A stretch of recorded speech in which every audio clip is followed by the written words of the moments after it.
buenas tardes, queridos hermanos y hermanas. Qué bendición y privilegio poder dirigirme nuevamente a ustedes.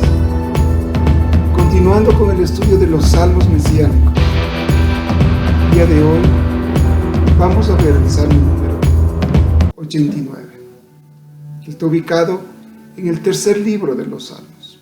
Y con este salmo se termina el tercer libro. Fue escrito por Etán el Ezraíta. Hay varios personajes con este nombre en las Escrituras, pero se le menciona específicamente en Primera de Reyes capítulo 4, versículo 31, indicando que era un hombre muy sabio.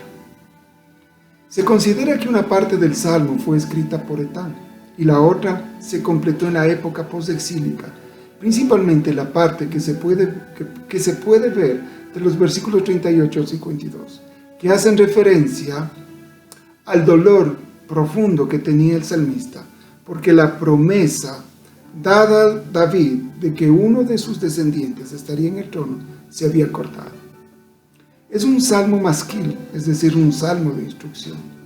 Se cree que Etán es Jedutún, quien fundó uno de los 3 coros, que está en Primera de Crónicas, capítulo 15, versículo 19, y en Segunda de Crónicas, capítulo 5, versículo 12. El Salmo 89 es extenso y solo puede dividir en 2 partes. La primera, el pacto basado en la fidelidad de Dios, que va del versículo 1 al versículo 37. Y la segunda parte es el fracaso del pueblo de Israel y de la descendencia de David, junto con el cumplimiento futuro de la promesa de Dios para el hombre conforme al corazón de Dios, que van del versículo 38 al versículo 52. Se puede sintetizar el Salmo como la expresión dolida, angustiada de un creyente judío que, a ver el desastre que vivió y vive su pueblo, clama a Dios para que se cumpla con su promesa de que hay un descendiente de David en el trono. Pero ¿qué cosas ocurrieron y estaban ocurriendo, al parecer, en la época en que fue redactado ya por completo el Salmo 89? La destrucción de Jerusalén. Dejaron de gobernar los descendientes de David desde Jerusalén. Al parecer, la promesa hecha a David se perdió por el pecado de sus descendientes. Este salmo se convierte en profético mesiánico, ya que de él se anhela la venida del Mesías y se proyecta su futuro reino. La parte primera del Salmo 89, que van del versículo 1 al versículo 37, nos hablan del pacto davídico. Pero antes de eso, cabe indicar que han existido 8 pactos hechos por Dios con el hombre. El primer pacto, el pacto edénico, es el primer pacto que Dios hizo con el hombre. Es un pacto condicional. Génesis 1 del 26 al 31, Génesis 2 del 16 al 17.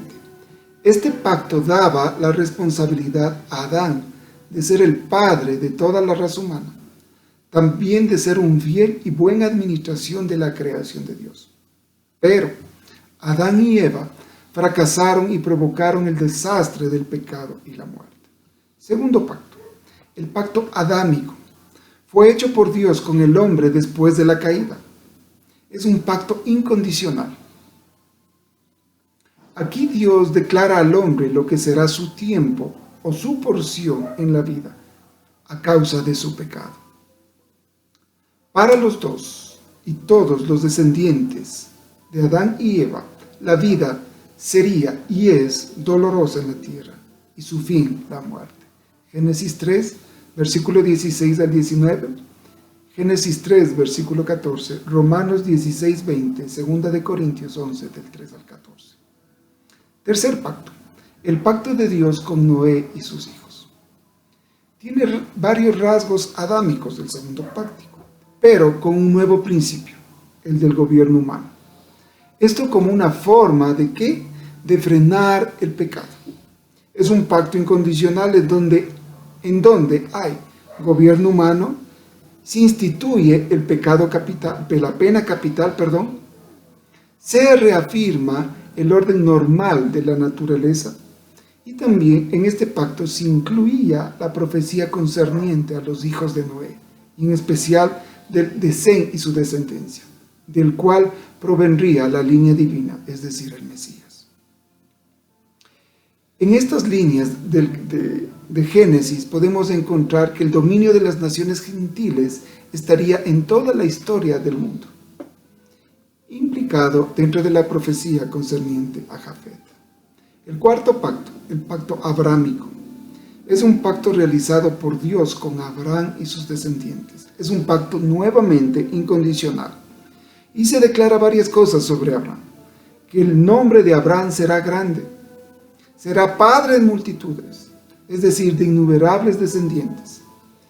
También aparece la promesa sobre una nación que será llamada Israel. Familias de la tierra bendecidas, esto es una referencia al Mesías, como más tarde lo explicaría el apóstol Pablo en el Nuevo Testamento. Génesis 12 del 1 al 4, Génesis 13 del 14 al 17, Génesis 15 del 1 al 7, también Génesis 17 del 1 al 8. El quinto pacto, el pacto mosaico, dado por Dios a Moisés y para todos los hijos de Israel en el Sinaí, es un pacto condicional. Si había obediencia al pacto, este traería bendiciones para todos. Pero si existía desobediencia, la maldición alcanzaría a todo Israel. Era un pacto por obras, era un pacto temporal. Terminó cuando Cristo vino y murió en la cruz. Parte del pacto mosaico eran los 10 mandamientos y el resto de la ley, la cual tenía más de 600 mandamientos, tanto positivos como negativos. Lo podemos encontrar todo esto en el libro del Éxodo. El sexto pacto, el pacto palestino, es un pacto de Dios con el pueblo de Israel. Es un pacto incondicional en referencia a la posesión de la tierra por parte de Israel. Si Israel desobedecía, serían dispersados por toda la tierra. Pero Dios restauraría a la nación de Israel. Y cuando fueren restaurados, ellos obedecerían en todo a Dios y ahí progresarían. Este pacto incluía la dispersión de Israel por incredulidad y desobediencia. Deuteronomio 3 del 1 al 10, Génesis 12, 7, Ezequiel 39 del 25 al 29, Amós 9 del 14 al 15, etc. El séptimo pacto, que es el que está en el Salmo 89, es el pacto davídico. Pacto hecho por Dios con David y su descendencia, un pacto incondicional. Dios promete a David que uno de su linaje real estaría sentado en su trono por siempre. Es decir, que habría un rey, un trono, un reino para siempre. Dios podía suspender o interrumpir el reinado si era necesario. Y era para traer castigo a los descendientes de David y su pueblo. ¿Debido a qué? A su pecado, debido a su alejamiento de Dios. Pero la perpetuidad del pacto no podía ser quebrantada. El pacto davídico cumplía el aspecto de la simiente del pacto abrámico, que el descendiente de Abraham estaría bendiciendo a todas las naciones de la tierra. Ese elemento se multiplica aquí en el pacto davídico. Este pacto lo encontramos en 2 de Samuel capítulo 7 del versículo 4 al versículo 16, en 1 de Crónicas 17 del 3 al 15, Salmo 39 del 20 al 37, Jeremías 31, 36, Génesis 13, 15, 1 de Crónicas 16 del 15 al 18, Salmo 105 del 9 al 11, Daniel 7, 14, etc. Y por último el nuevo pacto, profetizado en el Antiguo Testamento, y tendría su cumplimiento en el reino del Mesías Rey. Esto es en el reino aquí en la tierra de nuestro Señor Jesucristo. Es un pacto incondicional. Pacto hecho primeramente con Israel y luego con toda la humanidad. Dios promete perdonar el pecado de todos ellos y de todos nosotros, y que habrá un conocimiento universal del Señor que llenará toda la tierra. Jesucristo vino a cumplir la ley de Moisés según Mateo 5, 17 y hacer un nuevo pacto entre Dios y su pueblo. Bajo este nuevo pacto, tanto judíos como gentiles pueden ser liberados del castigo de la ley. Y ahora somos salvos de forma gratuita por medio de nuestro Señor Jesucristo, como dice Efesios capítulo 2, versículo 8, versículo 9. El Salmo 89 habla del pacto davídico, como les decía, es decir, el pacto con David y sus descendientes, y en especial de su descendiente, el Mesías. Los versículos 3 y 4 mencionan en síntesis el pacto, y los versículos del 19 al 37 abundan sobre este tema. Y dice así estos versículos: las misericordias de Jehová cantaré perpetuamente. De generación en generación haré notoria tu fidelidad con mi boca. Porque dije, para siempre será edificada misericordia. En los cielos mismos afirmarás tu verdad. Versículo 8 del Salmo 89. Oh Jehová, Dios de los ejércitos, ¿quién como tú? Poderoso eres Jehová, y tu fidelidad te rodea. Perdón. Este pacto davídico está fundamentado en dos atributos de Dios. ¿Cuáles son? La fidelidad y la misericordia. Y justamente estos dos atributos de Dios se repiten 7 veces en todo este salmo, dando un énfasis sumamente grande de la importancia de la fidelidad y misericordia. ¿Para qué? Para que solamente de esa forma el pacto pudiera mantenerse y cumplirse como Dios lo había dicho. Es decir, que se basaba no en el hombre, no se basaba en los hechos y en los actos del ser humano, sino en la misericordia y en la fidelidad de Dios. En varios versículos de este salmo encontramos pasajes extraordinarios que hacen referencia directa y única al Mesías, como son los versículos 27 al 29. Yo también le pondré por primogénito, el más excelso de los reyes de la tierra. Para siempre le conservaré mi misericordia y mi pacto será firme con él. Pondré su descendencia para siempre y su trono como los días de los cielos. El título primogénito que se utiliza aquí en el Salmo 89, posteriormente es utilizado siglos después por el apóstol Pablo, cuando habla sobre nuestro Señor Jesucristo. Colosenses 1, del 15 al 20, dice así: Él es la imagen del Dios invisible, el primogénito de toda creación, porque en Él fueron creadas todas las cosas, las que hay en los cielos y en la tierra, visibles e invisibles, sean tronos, sean dominios, sean principados, sean potestades.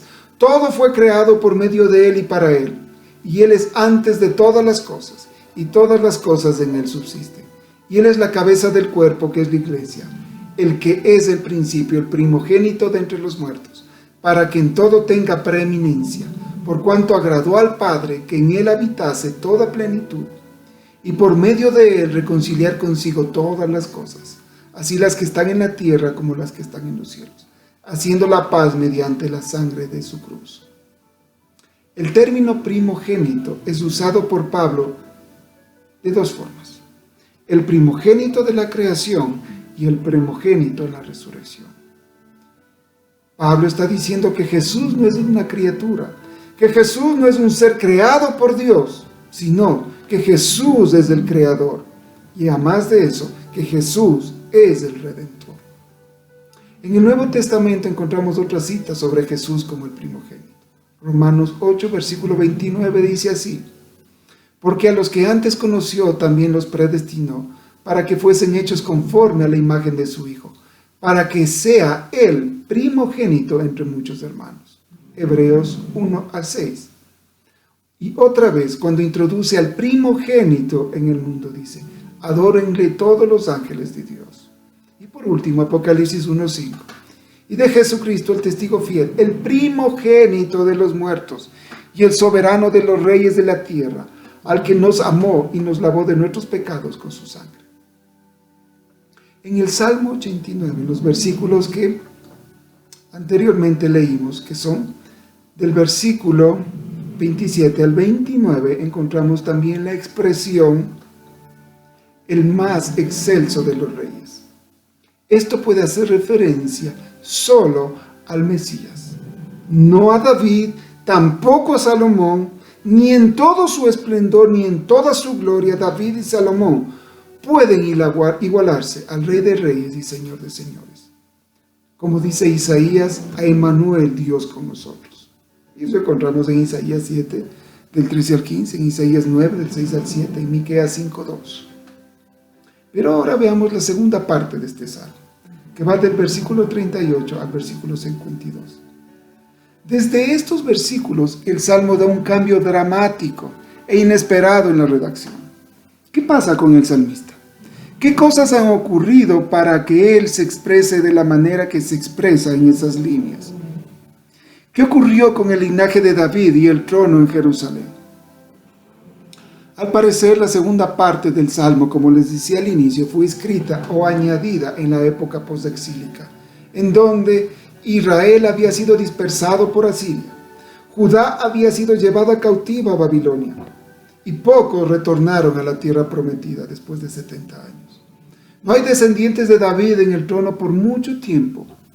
Van de una mano a otra mano, es decir, de una potencia a otra potencia, sin tener la posibilidad de tener su propio rey.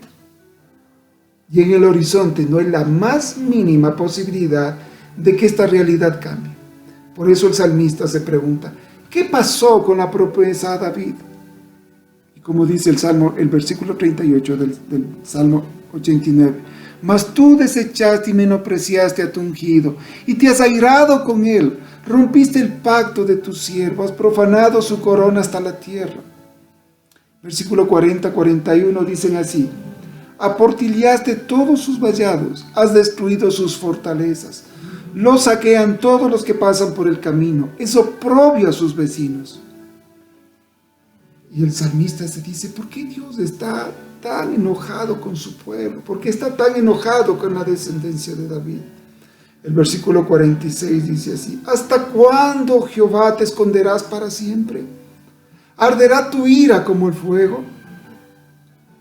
Y el versículo 49 al 51 dice así, Señor, ¿dónde están tus antiguas misericordias que juraste a David por tu verdad? Señor, acuérdate del oprobio de tus siervos, oprobio de muchos pueblos que llevo en mi seno. Porque tus enemigos, oh Jehová, han deshonrado los pasos de tu ungido. Y el asunto es que la situación para el pueblo judío se puso más dramática todavía, cuando en el año 70 de la era común fue destruida Jerusalén y el Santo Templo, y años más tarde aplastada por completo la revuelta de los judíos, siendo expulsados de la tierra de la promesa. ¿Qué pasó? ¿Cómo entender esto? Gracias al Nuevo Testamento podemos entender cómo a través de Cristo la promesa dada a David se cumple, y un día cuando Él venga por segunda vez y sea el Rey de Reyes y Señor de Señores, toda la profecía, todas las promesas a David se cumplirán al 100%, es decir, a la perfección. Y ahí sí el salmista podrá decir, al fin tu ira se aplacó, porque has puesto un descendiente del rey David en el trono, y ese trono será inconmovible, ese trono será eterno, y nadie jamás podrá hacer frente al descendiente de David. Como vemos, es un salmo mesiánico de principio a fin. Trae la historia de cómo fue dada a David el pacto, cómo se desarrolló, y lastimosamente después, cómo ese pacto fue roto, fue suspendido por un tiempo, debido al pecado de la casa de David, debido al pecado de los descendientes de la casa de David.